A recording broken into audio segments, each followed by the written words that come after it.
നമസ്കാരം. വെളിച്ചം ചാനലിലേക്ക് സ്വാഗതം. 2026 മാർച്ച് 19, 20 തീയതികളിലെ ദിനഫലങ്ങൾ, രാശിഫലങ്ങളാണ് ഇതിൽ പറയുന്നത്. 12 രാശിക്കാരെക്കുറിച്ചും പറയുന്നുണ്ട്. ഒരു ദിവസം നമ്മൾ മിനിമം അറിഞ്ഞിരിക്കേണ്ട ജ്യോതിഷ വിവരങ്ങൾ ഏറ്റവും ചുരുക്കിയാണ് ഇതിൽ അവതരിപ്പിക്കാൻ ശ്രമിക്കുന്നത്. ഇതിൻ്റെ കറക്റ്റ് ടൈമിംഗ് പറയുകയാണെങ്കിൽ മാർച്ച് 18 രാത്രി 11:36 PM മുതൽ മാർച്ച് 21 വെളുപ്പിന് 2:27 AM വരെയാണ് ഈ ഫലങ്ങൾ അനുഭവവേദ്യമാകുന്നത്.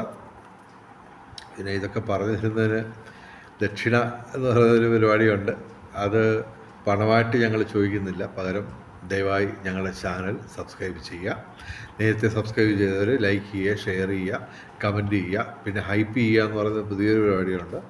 അത് നിങ്ങളുടെ ഫോണിൽ അവൈലബിൾ ആണെങ്കിൽ ഹൈപ്പും ചെയ്യുക. പിന്നെ നിങ്ങളുടെ ജ്യോതിഷപരമായ സംശയങ്ങൾക്ക് ഞാൻ വാട്സാപ്പിലൂടെ മറുപടി പറയുന്നതാണ്. ഫോൺ വിളിക്കരുത്, പകരം വാട്സാപ്പിൽ മെസ്സേജ് അയയ്ക്കുക. എൻ്റെ വാട്സാപ്പ് നമ്പർ 9847291363. ആദ്യം നമുക്ക് രാഹുകാലം നോക്കാം. 19-ാം തീയതി ഉച്ചയ്ക്ക് ശേഷം 2:04 PM മുതൽ 3:34 PM വരെയാണ് രാഹുകാലം. 19-ാം തീയതി 20-ാം തീയതി രാവിലെ 11:04 AM മുതൽ ഉച്ചയ്ക്ക് 12:34 PM വരെയാണ് 20-ാം തീയതി രാഹുകാലം. രാഹുകാലത്ത് യാത്രകൾ ഒഴിവാക്കുക, പ്രധാനപ്പെട്ട കാര്യങ്ങളിൽ നിന്ന് വിട്ടു നിൽക്കുക. ഇനി ഫലങ്ങൾ നോക്കാം. മേടം രാശി, അശ്വതി ഭരണി കാർത്തിക ആദ്യ പാദം. മേടം രാശിക്ക് ഗുണാധിക്യമാണ്. എങ്കിലും ചന്ദ്രനും സൂര്യനും ശനിയും പ്രതികൂലമായിട്ട് നിൽക്കുന്നു. ഞായറാഴ്ചയും തിങ്കളാഴ്ചയും ശിവക്ഷേത്രത്തിൽ വഴിപാട് നടത്തുക. 7 ശനി ആയതിനാൽ ശനിയാഴ്ച വ്രതമെടുത്ത് ശിവന്, അയ്യപ്പന്, ശനിക്ക് വഴിപാട് നടത്തുക. ഇവർക്ക് ഭാഗ്യപരീക്ഷണങ്ങളിൽ സാധ്യതയുണ്ട്. കലാസാഹിത്യ രംഗത്തും ബൗദ്ധിക രംഗത്തും വിദ്യാഭ്യാസ രംഗത്തും ഉയർച്ച ഉണ്ടാവും. വിവിധ സ്രോതസ്സിൽ നിന്ന് ധനവരവും ഉണ്ടാവും. ഭൗതിക സുഖങ്ങൾ. പിന്നെ രാഷ്ട്രീയ രംഗത്തും പൊതുരംഗത്തും ഉയർച്ചയുണ്ടാവും. ഭൂമി ക്രയവിക്രയങ്ങളുടെ നേട്ടമുണ്ടാവും. അതുപോലെ തന്നെ നിയമപരമായ പ്രശ്നങ്ങളിൽ അനുകൂലമായിട്ടുള്ള മാറ്റം ഉണ്ടാവും. ഇനി ഇടവൻ രാശി, കാർത്തിക അവസാന 3 പാദം, രോഹിണി, മകയിരം ആദ്യ 2 പാദം. ഇടവൻ രാശിക്ക് അത്യധികം ഗുണാധിക്യമുള്ള ദിവസങ്ങളാണ്. കാരണം ഒരു ഗ്രഹം പോലും ഡയറക്റ്റായിട്ട് പ്രതികൂലം ഇല്ലെന്ന് മാത്രമല്ല, 7 ഗ്രഹങ്ങൾ ഡയറക്റ്റായിട്ട് അനുകൂലമാണ്. പ്രധാനപ്പെട്ട കാര്യങ്ങളെല്ലാം ഈ ദിവസങ്ങളിൽ ചെയ്തു തീർക്കാൻ ശ്രമിക്കുക. പിതൃസ്വത്ത് കിട്ടും. അതുപോലെ തന്നെ ഭൂമി ക്രയവിക്രയങ്ങളുടെ നേട്ടമുണ്ടാവും. രാഷ്ട്രീയ രംഗത്തും പൊതുരംഗത്തും ഉറപ്പായിട്ടും ഉയർച്ചയുണ്ടാവും. അതുപോലെ തന്നെ തൊഴിൽ ഭാഗ്യം ഈ മീനമാസം മുഴുവൻ ഉണ്ടായിരിക്കും. സന്താന നേട്ടം, പിതൃഗുണം ഇവയൊക്കെ അനുഭവപ്പെടും. ഭൗതിക സുഖങ്ങൾ, വിവിധ സ്രോതസ്സിൽ നിന്ന് ധനവരവ്, ദൈവാധീനം, സർവ്വവിധ സൗഭാഗ്യം. ശാരീരിക മാനസിക അസ്വസ്ഥതകൾ കുറഞ്ഞ് ആരോഗ്യം വർദ്ധിക്കും. അല്പം സൗന്ദര്യവും വർദ്ധിക്കും. ഓക്കെ. കലാസാഹിത്യ രംഗത്തും ബൗദ്ധിക രംഗത്തും വിദ്യാഭ്യാസ രംഗത്തും ഉയർച്ചയുണ്ടാവും. വിവിധ സ്രോതസ്സിൽ നിന്ന് ധനവരവ്, ഭൗതിക സുഖങ്ങൾ. പിന്നെ ഏത് കാര്യം ചെയ്താലും അതിനൊരു വിജയസാധ്യത ഏതാണ്ട് 100% നിൽക്കുകയാണ്. അപ്പോൾ പ്രധാനപ്പെട്ട കാര്യങ്ങളൊക്കെ ഈ ദിവസങ്ങളിൽ ചെയ്തു തീർക്കാൻ ശ്രമിക്കുക. സാങ്കേതിക മികവ് കൊണ്ട് വിസ്മയങ്ങൾ സൃഷ്ടിച്ച് നേട്ടം കൊയ്യാനാവും. ഇടം രാശിക്ക് അത്യധികം ഗുണാധിക്യമുള്ള ഇടിവെട്ട് സൗഭാഗ്യമാണ്. ഇനി മിഥുനം രാശി, മകയിരം അവസാന 2 പാദം, തിരുവാതിര, പുണർദം ആദ്യ 3 പാദം. മിഥുനം രാശിക്ക് ഗുണദോഷ സമ്മിശ്രമാണ്. വ്യാഴാഴ്ച മഹാവിഷ്ണു ക്ഷേത്രത്തിൽ വഴിപാട് നടത്തുക. ശനിയാഴ്ച വ്രതമെടുത്ത് ശിവന്, അയ്യപ്പന്, ശനിക്ക് വഴിപാടുകൾ നടത്തുക. ഇവർക്ക് തൊഴിൽപരമായിട്ട് നേട്ടമുണ്ടാവും. അത് ഈ മീനം, മേടം മാസങ്ങളിൽ തൊഴിൽപരമായിട്ടുള്ള നേട്ടം ഉണ്ടാവും. എങ്കിലും അതിന് ചെറിയ തടസ്സമൊക്കെ ഉണ്ടാകും. കാരണം വ്യാഴവും ശനിയൊക്കെ പ്രതികൂലമായിട്ട് നിൽക്കുകയാണ്. പിന്നെ അതുപോലെ തന്നെ കുറേയൊക്കെ ഭാഗ്യപരീക്ഷങ്ങളിലും സാധ്യതയുണ്ട്. മിഥുനം രാശിക്ക് ഗുണദോഷ സമ്മിശ്രമാണ്. ഇനി കർക്കിടകം രാശി. പുണർദം അവസാന പാദം പൂയായില്യം. കർക്കിടകം രാശിക്ക് പ്രതികൂലമായിട്ടുള്ള ഗ്രഹങ്ങളൊക്കെ കുറഞ്ഞു വരികയാണ്. ചൊവ്വ താമസിയാതെ ഗുണദോഷ സമ്മിശ്രത്തിലോട്ട് മാറും. അത് ഏപ്രിൽ 2 മറ്റോ ആണെന്ന് തോന്നുന്നു. ഓക്കെ, ചൊവ്വ ഇവിടെ പ്രതികൂലമാണ് ഇപ്പോൾ. കാര്യം അഷ്ടമത്തിനാണ് ചൊവ്വ, സർപ്പവും അഷ്ടമത്തിലാണ്. അപ്പോൾ എല്ലാ ദിവസവും ശിവക്ഷേത്രത്തിലും സർപ്പപ്രതിഷ്ഠയുള്ള ക്ഷേത്രങ്ങളിലും ദർശനം നടത്തുക. ചൊവ്വാഴ്ച മുരുകന് വഴിപാടുകൾ നടത്തുക. അതുപോലെ വ്യാഴാഴ്ച മഹാവിഷ്ണുവിന് വഴിപാടുകൾ നടത്തുക. 12ാം ഭാവത്തിൽ വ്യയസ്ഥാനത്ത്, നഷ്ടസ്ഥാനത്താണ് വ്യാഴം നിൽക്കുന്നത്. അത് ജൂൺ 2 മാറും. എന്നാലും അതും ഗുണദോഷ സമ്മിശ്രമായിട്ടേ നിൽക്കുന്നുള്ളൂ, ഗുണമായിട്ട് വരുന്നില്ല. പിന്നെ ഇവർക്ക് ഒരു പരിധിവരെ ധനവരവുണ്ടാവും. ഭൗതിക സുഖങ്ങൾ ഒരു പരിധിവരെ, കലാസാഹിത്യ രംഗത്തും ബൗദ്ധിക രംഗത്തും ഒക്കെ ഉയർച്ചയുണ്ടാവും ഒരു പരിധിവരെ. കർക്കിടകം രാശിക്ക് ഗുണദോഷ സമ്മിശ്രം എന്ന് 100% പറയാൻ പറ്റില്ല. അല്പം പ്രശ്നമുള്ള ദിവസങ്ങളാണ്. എങ്കിലും പൊതുവെ ഇനി ഒരു 10 ദിവസം കൂടെ കഴിയുമ്പോഴത്തേക്ക് ചൊവ്വയൊക്കെ മാറും. അപ്പോൾ അഷ്ടമത്തിൽ നിന്ന് മാറും. അപ്പോൾ പിന്നെ ഗുണദോഷ സമ്മിശ്രമായിട്ടുള്ള ഫലമാണ്. അപ്പോൾ മുതൽ കുറച്ച് നേട്ടങ്ങളൊക്കെ വന്നു തുടങ്ങും. ഇനി ചിങ്ങം രാശി. മകം പൂര ഉത്ര ആദ്യ പാദം. ചിങ്ങം രാശിക്ക് അത്യധികം ദോഷാധിക്യമുള്ള ദിവസങ്ങളാണ്. മന്ത്രജപങ്ങൾ, ക്ഷേത്രദർശനം, ദാനധർമാദികൾ, കർമ്മത്തിൽ പാലിക്കേണ്ട വിശുദ്ധി ഇവ പാലിച്ച് ഈ ദോഷാധിക്യം മറികടക്കാൻ പറ്റും.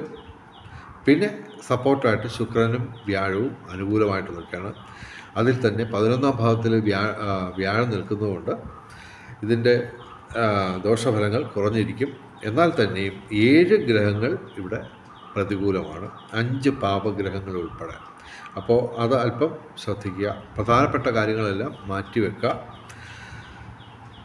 എങ്കിലും ഇവർക്ക് അത്യാവശ്യം ധനവരമൊക്കെ ഉണ്ടാവും, ഭൗതിക സുഖങ്ങളൊക്കെ കുറച്ചൊക്കെ ഉണ്ടാവും. എന്നാൽ തന്നെയും 7 ഗ്രഹങ്ങളുടെ പ്രതികൂലാവസ്ഥ മറികടക്കാൻ നമ്മൾ ഈശ്വരനുമായിട്ട് ചേർന്ന് നിൽക്കുക. എല്ലാ ദിവസവും ശിവക്ഷേത്രത്തിലും സർപ്പപ്രതിഷ്ഠയുള്ള ക്ഷേത്രങ്ങളിലും ദർശനം നടത്തുക. ഞായറാഴ്ച ശിവന്, ചൊവ്വാഴ്ച മുരുകന്, ബുധനാഴ്ച ശ്രീകൃഷ്ണന്, തിങ്കളാഴ്ച ശിവന് വഴിപാടുകൾ നടത്തുക. ശനിയാഴ്ച അഷ്ടമശനിയാണ്. അപ്പോൾ നമ്മൾ വ്രതമെടുത്ത് ശനിയാഴ്ച അയ്യപ്പന്, ശനിക്ക്, ശിവന് വഴിപാടുകൾ നടത്തുക. ചിങ്ങം രാശിക്ക് അല്പം ദോഷം ഉള്ള ദിവസങ്ങളാണ്. ഇനി കന്നിരാശി. ഉത്രം അവസാന 3 പാദം, അത്തം ചിത്തിര ആദ്യ 2 പാദം. കന്നിരാശിക്ക് ഗുണാധിക്യമാണ് കാണുന്നത്. എങ്കിലും സൂര്യനും ശനിയും 7ാം ഭാവത്തിൽ നിൽക്കുന്നു. അപ്പോൾ ജീവിത പങ്കാളിയായിട്ട് ചെറിയ പ്രശ്നങ്ങൾ ഉണ്ടാകാൻ സാധ്യതയുണ്ട്. വിവേകപൂർവ്വം അത് പരിഹരിക്കുക. ഞായറാഴ്ച ശിവന്, ശനിയാഴ്ച ശിവന്, അയ്യപ്പന്, ശനിക്ക് വഴിപാടുകൾ നടത്തുക. ഇവർക്ക് ഭാഗ്യപരീക്ഷങ്ങളിൽ സാധ്യതയുണ്ട്. ഭൂമി ക്രയവിക്രയങ്ങളുടെ നേട്ടം, രാഷ്ട്രീയ രംഗത്തും പൊതുരംഗത്തും ഉയർച്ച, നിയമപരമായ കാര്യങ്ങളിൽ നേട്ടമുണ്ടാവും. ബൗദ്ധിക മേഖലയിൽ ഉയർച്ച, ഭാഗ്യപരീക്ഷങ്ങളിൽ ചെറിയ സാധ്യതയുണ്ട്. കന്നിരാശിക്ക് ഗുണാധിക്യമാണ് കാണുന്നത്. ഇനി തുലാം രാശി. തുലാം രാശിക്ക് ഡയറക്റ്റായിട്ട് പ്രതികൂലമായിട്ട് ഒരു ഗ്രഹവുമില്ല. അതാണ് ഏറ്റവും വലിയ ഹൈലൈറ്റ്. കൂടാതെ 6 ഗ്രഹങ്ങൾ അനുകൂലമായിട്ട് നിൽക്കുന്നു. അപ്പോൾ ഇവർക്ക് ഭാഗ്യപരീക്ഷങ്ങളിൽ സാധ്യതയുണ്ട്. അതുപോലെ തന്നെ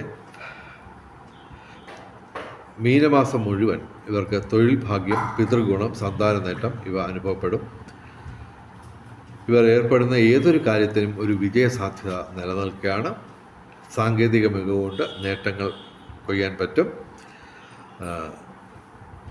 വ്യാഴം അനുകൂലമായതിനാൽ സർവ്വവിധ സൗഭാഗ്യം, ഭൗതിക സുഖങ്ങൾ, വിവിധ സ്രോതസ്സിൽ നിന്ന് ധനവരവ്. പൊതുവെ തുലാം രാശിക്ക് അത്യധികം ഗുണാധിക്യമുള്ള ദിവസങ്ങളാണ്. ഇനി വൃശ്ചികം രാശി. വിശാഖം അവസാന പാദം, അനിഴം തൃക്കേട്ട. വൃശ്ചികം രാശിക്ക് ഗുണദോഷ സമ്മിശ്രമാണ്. ചൊവ്വാഴ്ച ഇവർ മുരുകന്, വ്യാഴാഴ്ച മഹാവിഷ്ണുവിന് വഴിപാടുകൾ നടത്തുക. ഇവർക്ക് 5 ഗ്രഹങ്ങൾ ഗുണദോഷ സമ്മിശ്രമായിട്ട് നിൽക്കുന്നു. ശുക്രനും ബുധനും അനുകൂലമായിട്ട് നിൽക്കുന്നു. അപ്പോൾ കലാസാഹിത്യ രംഗത്തും ബൗദ്ധിക രംഗത്തും വിദ്യാഭ്യാസ രംഗത്തും ഒക്കെ ഉയർച്ചയുണ്ടാവും. വിവിധ സ്രോതസ്സിൽ നിന്ന് ധനവരവ്, ഭൗതിക സുഖങ്ങൾ, ഇതൊക്കെ ഒരു പരിധി വരെ കിട്ടും. പൊതുവെ വൃശ്ചികം രാശിക്ക് ഗുണദോഷ സമ്മിശ്രമാണ്. ഇനി ധനുരാശി. മൂലം, പൂരാടം, ഉത്രാടം, ആദ്യപാദം. ധനുരാശിക്ക് ഗുണാധിക്യമാണ് കാണുന്നത്. ശനിയാഴ്ച ഇവർ ശിവന്, അയ്യപ്പന്, ശനിക്ക് വഴിപാടുകൾ നടത്തുക. ഇവർക്ക് രാഷ്ട്രീയ രംഗത്തും പൊതുരംഗത്തും ഉയർച്ചയുണ്ടാവും. ഭൂമി ക്രയവിക്രയങ്ങളുടെ നേട്ടം, ഭാഗ്യപരീക്ഷണങ്ങളിൽ സാധ്യത, നിയമ പ്രശ്നങ്ങളിൽ അനുകൂലമായ മാറ്റം, ബന്ധങ്ങൾ ഊഷ്മളമാവും, പുതിയ സുഹൃത്തുക്കളെ കിട്ടും, ഭൗതിക സുഖങ്ങൾ, തീർത്ഥയാത്രകൾ, ഉല്ലാസയാത്രകൾ ഇവയൊക്കെ ഉണ്ടാവും. അതുപോലെ തന്നെ വിവിധ സ്രോതസ്സിൽ നിന്ന് ധനവരവുണ്ടാവും, സർവ്വവിധ സൗഭാഗ്യം. അതുപോലെ തന്നെ ദാമ്പത്യ ജീവിതത്തിൽ മേന്മകൾ പ്രതീക്ഷിക്കാം. ധനു രാശിക്ക് ഗുണാധിക്യമാണ് കാണുന്നത്. ഇനി മകരം രാശി. ഉത്രാടം അവസാന 3 പാദം, തിരുവോണം, അവിട്ടം ആദ്യ 2 പാദം. ഞാൻ പറഞ്ഞ പോലെ മകരം രാശിക്ക് ഈ കുറച്ച് കാലം ഇനിയിപ്പോൾ നല്ല ഒരു മാറ്റം വന്നു തുടങ്ങിയിരിക്കുകയാണ്. ഇവിടെ ഇപ്പോൾ ഇന്നത്തെ ഈ ദിവസങ്ങളിൽ ഗുണാധിക്യമാണ് കാണുന്നത്. എങ്കിലും വ്യാഴവും ശിഖിയും പ്രതികൂലമാണ്. നമ്മൾ വ്യാഴാഴ്ച മഹാവിഷ്ണുവിന് വഴിപാടുകൾ നടത്തുക. വെള്ളിയാഴ്ച ചാമുണ്ടിക്ക് അല്ലെങ്കിൽ ഗണപതിക്ക് വഴിപാടുകൾ നടത്തുക. ഇവർക്ക് തൊഴിൽപരമായിട്ട് നേട്ടമാണ്. അതായത് മീനമാസം മുഴുവൻ ഇവർക്ക് തൊഴിൽ ഭാഗ്യം, പിതൃഗുണം, സന്താന നേട്ടം ഇവ പ്രതീക്ഷിക്കാം. കലാസാഹിത്യ രംഗത്തും ബൗദ്ധിക രംഗത്തും വിദ്യാഭ്യാസ രംഗത്തും ഉയർച്ചയുണ്ടാവും. ഇവരേർപ്പെടുന്ന ഏതൊരു കാര്യത്തിനും ഒരു വിജയസാധ്യത നിലനിൽക്കുന്നു. കാരണം ശനി സർവകാര്യ വിജയം നേടിത്തരുന്ന സമയമാണ്. പൊതുവെ മകരം രാശിക്ക് ഗുണാധിക്യമാണ്. പ്രധാനപ്പെട്ട കാര്യങ്ങളൊക്കെ ഈ ദിവസങ്ങളിൽ ചെയ്തു തീർക്കാവുന്നതാണ്. ഇനി കുംഭം രാശി. അവിട്ടം അവസാന 2 പാദം, ചതയം, പൂരിട്ടാതി ആദ്യം 3 പാദം. കുംഭം രാശിക്ക് ഗുണദോഷ സമ്മിശ്രത്തിൽ തന്നെ അല്പം പ്രശ്നമുള്ള ദിവസങ്ങളാണ്. ഇവർ ശനിയാഴ്ച വ്രതമെടുത്ത് ശിവന്, അയ്യപ്പന്, ശനിക്ക് വഴിപാടുകൾ നടത്തുക. ശിവക്ഷേത്രത്തിലും സർപ്പപ്രതിഷ്ഠയുള്ള ക്ഷേത്രങ്ങളും ദർശനം നടത്തുക എല്ലാ ദിവസവും. ചൊവ്വാഴ്ച മുരുകന് വഴിപാടുകൾ നടത്തുക. ബന്ധങ്ങൾ ഊഷ്മളമാവും. അതുപോലെ തന്നെ ഭൗതിക സുഖങ്ങൾ, അതുപോലെ തന്നെ വിവിധ സ്രോതസ്സിൽ നിന്ന് ധനവരവ്. പൊതുവെ കുംഭം രാശിക്ക് ഗുണദോഷ സമ്മിശ്രത്തിൽ തന്നെ അല്പം പ്രശ്നമുള്ള ദിവസങ്ങളാണ്. 4 പാപഗ്രഹങ്ങൾ പ്രതികൂലമാണ്. ഓക്കെ, ഇനി മീനം രാശി. പൂരുട്ടാതി അവസാന പാദം, ഉത്രട്ടാതി രേവതി. മീനം രാശിക്ക് അല്പം പ്രശ്നമുള്ള ദിവസങ്ങളാണ്. കാരണം 4 പാപഗ്രഹങ്ങൾ പ്രതികൂലമായിട്ട് നിൽക്കുന്നു. ഞായറാഴ്ച ശിവന്, ചൊവ്വാഴ്ച മുരുകന്, ബുധനാഴ്ച ശ്രീകൃഷ്ണന് വഴിപാടുകൾ നടത്തുക. എല്ലാ ദിവസവും ശിവക്ഷേത്രത്തിലും സർപ്പപ്രതിഷ്ഠയുള്ള ക്ഷേത്രങ്ങളിലും ദർശനം നടത്തുക. ശനിയാഴ്ച, അതായത് ജന്മശനിയാണ്, അപ്പോൾ ശനിയാഴ്ച വ്രതമെടുത്ത് ശിവന്, അയ്യപ്പൻ, ശനിക്ക് വഴിപാടുകൾ നടത്തുക. ഇനി ബ്രഹ്മമുഹൂർത്തം നോക്കാം. 19-ാം തീയതി രാവിലെ 4:58 AM മുതൽ 5:46 AM വരെ ബ്രഹ്മമുഹൂർത്തമാണ് 19-ാം തീയതി. 20-ാം തീയതി രാവിലെ 4:57 AM മുതൽ 5:45 AM വരെ ബ്രഹ്മമുഹൂർത്തമാണ് 20-ാം തീയതി. അഭിജിത്ത് മുഹൂർത്തം 19-ാം തീയതിയും 20-ാം തീയതിയും ഉച്ചയ്ക്ക് 12:10 മുതൽ 10 PM മുതൽ 12:58 PM വരെ അഭിജിത്ത് മുഹൂർത്തമാണ് 19-20 തീയതികളിൽ. അഭിജിത്ത് മുഹൂർത്തത്തിലും ബ്രഹ്മമുഹൂർത്തത്തിലും പ്രധാനപ്പെട്ട കാര്യങ്ങൾ ചെയ്യാൻ ശ്രമിക്കുക.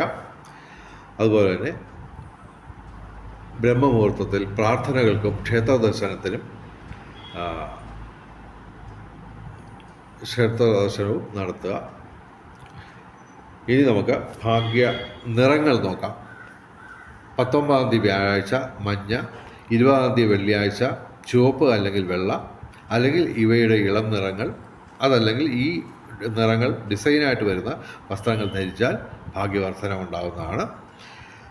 കഴിഞ്ഞ ദിവസം ഞാൻ ഭാഗ്യ നമ്പറുകൾ പറയാൻ വിട്ടുപോയി. 12 പേര് അത് സൂചിപ്പിച്ചിരുന്നു. അത് അശ്രദ്ധമായിട്ട് തിരക്ക് പിടിച്ച് നമ്മളെല്ലാം ചെയ്യുമ്പോഴാണ് ഇത് അവിടെ ഇവിടെയൊക്കെ ചെറിയ പിശകൾ വരുന്നത്. എങ്കിലും ഞാൻ പ്രത്യേകം ഈ ലോട്ടറിയുമായിട്ട് ബന്ധപ്പെട്ട് ഒരു പ്രത്യേകം വീഡിയോ എല്ലാ ദിവസവും ചെയ്യുന്നുണ്ട്, ഇന്നും ചെയ്യുന്നുണ്ട്. അപ്പോൾ അതും ഫോളോ ചെയ്യാം. ഓക്കെ. 19/3/2026 5 ഏറ്റവും വലിയ ഭാഗ്യസംഖ്യ. 1, 9, 8, 2, 3 ഇവയും ഭാഗ്യസംഖ്യകളാണ്. ഈ ദിവസങ്ങളിൽ 5198-ൻ്റെ കളി പ്രതീക്ഷിക്കാം. അതിൻ്റെ 24 കോമ്പിനേഷൻ എല്ലാ ദിവസവും ഈ 5198-ൻ്റെ വിവിധ കോമ്പിനേഷൻസ് സമ്മാനം അടിക്കാറുണ്ട്. ഇന്നലെ അടിച്ചിട്ടുണ്ട്. ഓക്കെ. അതുപോലെ 5193-ക്കും ഈ ദിവസങ്ങളിൽ പ്രധാനപ്പെട്ട ഒരു കോമ്പിനേഷൻ നമ്പറാണ്. അതിൻ്റെ 24 കോമ്പിനേഷൻ. പിന്നെ ഈ വീഡിയോ കൂടാതെ ഡീറ്റെയിൽഡായിട്ട് ഞാൻ ലോട്ടറിയെ മാത്രം ബേസ് ചെയ്തുകൊണ്ട് വീഡിയോ ചെയ്ത് തുടങ്ങിയിട്ടുണ്ട്. എല്ലാ ദിവസവും അത് ചെയ്യുന്നുണ്ട്. അത് ഫോളോ ചെയ്യാൻ ശ്രമിക്കുക. അതെല്ലാം നോട്ടിഫിക്കേഷൻ കിട്ടാൻ വേണ്ടി ഞങ്ങളുടെ ചാനൽ ദയവായി സബ്സ്ക്രൈബ് ചെയ്യുക. 20/3/2026 6 ഏറ്റവും വലിയ ഭാഗ്യസംഖ്യ. 2, 0, 9, 3, 5 ഇവയും ഭാഗ്യസംഖ്യകളാണ്. വെളിച്ചം ചാനലിൻ്റെ മുഴുവൻ പ്രേക്ഷകർക്കും സർവകാര്യ വിജയം, സർവ്വവിധ സൗഭാഗ്യം, രാജകീയ സുഖഭോഗങ്ങൾ, അപ്രതീക്ഷിത ധനലാഭങ്ങൾ, അപ്രതീക്ഷിത നേട്ടങ്ങൾ ഗുരുവായൂരപ്പൻ അനുഗ്രഹിച്ചു തന്ന് എല്ലാവരുടെയും ജീവിതത്തിൽ വെളിച്ചവും ഐശ്വര്യവും സമ്പൽ സമൃദ്ധിയും വന്നു ചേരട്ടെ എന്ന് പ്രാർത്ഥിച്ചുകൊണ്ട് വീഡിയോ അവസാനിപ്പിക്കുന്നു. നമസ്കാരം. ശുഭദിനം.